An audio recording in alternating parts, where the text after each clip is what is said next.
खोंगळी म्हणते त्याला मराठीत, खोंगळी.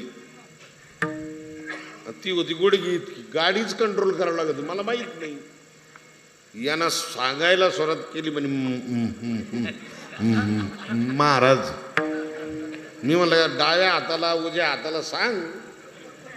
ते म्हणे नाही म्हणे पुढं. मला काय ऐकू येईना मागत. त्याचं जे गुतलं, धडाड दिवशी गाडी आदळली त्या खड्ड्यात.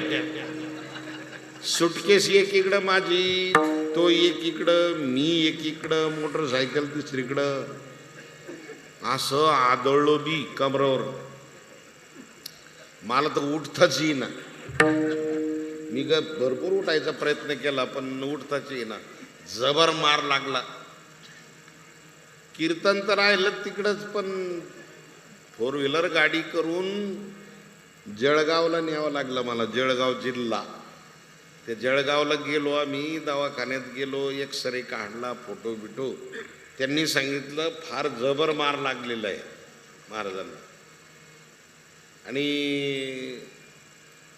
ऑपरेशन करावं लागेल. म्हणलं ऑपरेशन नाही चालायचं मला दुसरं काहीतरी सांगा, गोळ्या औषध. ऑपरेशन मणक्याचं कमराचं मला करायचं नाही. मग त्यांनी सांगितलं तुम्ही काय करता? म्हणलं कीर्तन. आता ते डॉक्टरला माहित नाही कीर्तन. ते म्हणे कीर्तन कसं राहतं? म्हणलं उभाट्या राहतं.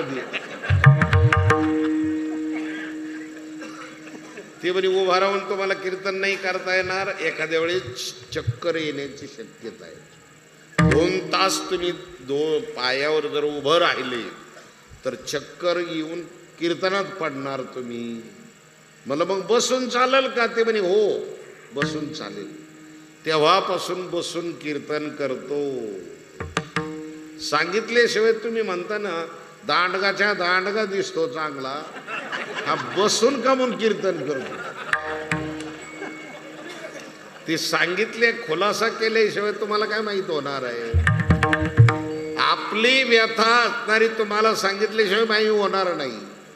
संतांची व्यथा देवाला सांगितल्याशिवाय सॉल्व होणार नाही.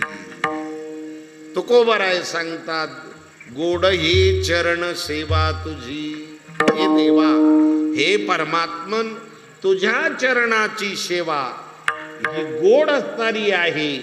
तुझे चरण गोड आहे, तुझं रूप गोड आहे, तुझं नाव गोड आहे. समचरण सरोजम